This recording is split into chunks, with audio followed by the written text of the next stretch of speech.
দর্শক, জাতীয় প্রেস ক্লাবে ২১তম দিনের মতো অবস্থান কর্মসূচি পালন করছেন ইবতেদায়ী শিক্ষকরা। আমরা এই বিষয়ে জানবো। আমাদের সাথে যোগ দিচ্ছেন সহকর্মী শাকিল হাসান। শাকিল, অনেকদিন ধরেই তো শিক্ষকরা আন্দোলন চালিয়ে যাচ্ছেন। সরকারের পক্ষ থেকে কোনো কিছু জানানো হয়েছে কিনা, আর শিক্ষকরাই কি বলছেন?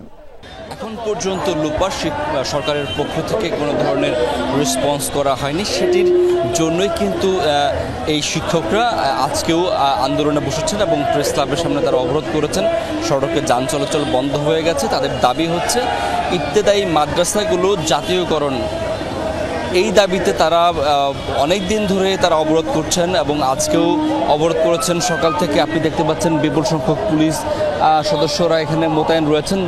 ব্যারিকেড দেওয়া হয়েছে, জল কামান রয়েছে, রাইট কার রয়েছে এবং ঠিক প্রেস ক্লাবের সামনে যে জায়গাটি সেখানে কিন্তু এই ব্যারিকেডটি দেওয়া হয়েছে এবং ব্যারিকেডের পশ্চিম পাশে রয়েছেন পুলিশ সদস্যরা এবং পূর্ব পাশে রয়েছেন শিক্ষকরা। এবং একটু আগে সেখানে তারা জামাতে নামাজ আদায় করলেন এবং এখন বক্তৃতা পর্ব চলছে।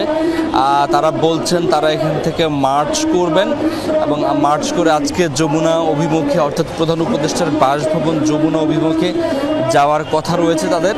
তবে শেষ পর্যন্ত তারা সেদিকে যাবেন কিনা সেটি এখন পর্যন্ত কেউ আমাদেরকে নিশ্চিত করে বলতে পারেনি। এবং শিক্ষক নেতৃবৃন্দ যারা বক্তব্য রাখছেন তারা কিন্তু তাদের মতামতগুলো তুলে ধরছেন এবং অন্যান্য আন্দোলনকারী শিক্ষক যারা রয়েছেন তারা নানা ধরনের মতামত দিচ্ছেন এবং সেই মতামতগুলোর বিষয়ে তারা জনসমর্থন আদায়ের চেষ্টা করছেন শিক্ষকরা।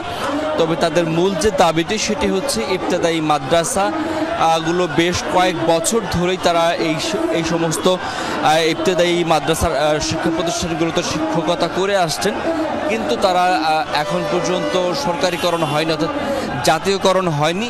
সেটি করার দাবিতেই তাদের এই আন্দোলনটি প্রায় ২০ দিনেরও বেশি সময় ধরে তারা এই ধারাবাহিকভাবে এই জায়গাগুলোতে তারা আন্দোলন করছেন, অবরোধ করছেন এবং অবরোধের কারণে কিন্তু এই জায়গাটি, সড়কটি সকাল থেকে বন্ধ রয়েছে এবং যান চলাচলও বন্ধ হয়ে গেছে। শুধুমাত্র একটি পাশে হচ্ছে যান চলাচল শুধুমাত্র চলছে এবং আমি দেখছি যে পুলিশ সদস্যরা কিন্তু এগিয়ে যাচ্ছেন।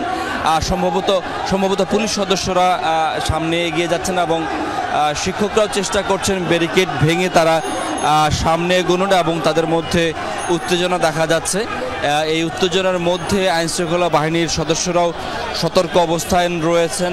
সতর্ক অবস্থা থেকে তারা এই শিক্ষকদের নিবৃত্ত করার চেষ্টা করছেন।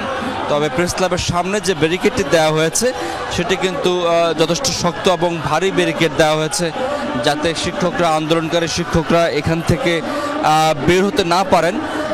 যেহেতু রাস্তার যে ডিভাইডার রয়েছে সেই ডিভাইডারের মাঝখানেও কিন্তু এখানে লোহার গেট রয়েছে, প্রতিবন্ধক রয়েছে। আর এই পশ্চিম পাশে ঠিক সি ট্যাপের সামনে আমরা দেখতে পাচ্ছি পুলিশের ব্যারিকেডটি এখানে রাখা হয়েছে। তার পেছনেই বিপুল সংখ্যক পুলিশ সদস্য মোতায়েন রয়েছেন। পাশে জল কামান সহ অন্যান্য রাইট কার, অন্যান্য আইনশৃঙ্খলা বাহিনীর সেই সাজ সরঞ্জাম তারা যথেষ্ট পূর্ব প্রস্তুতি নিয়ে রেখেছেন যেন কোনো ধরনের আইন শৃঙ্খলা পরিস্থিতির অবনতি না ঘটে। শিক্ষকরা ভুয়া স্লোগান দিচ্ছেন এবং তাদের দাবি পুলিশ যেন এটি সরিয়ে নেয়। তবে পুলিশ কিন্তু তাদের অবস্থান ধরে রেখেছে।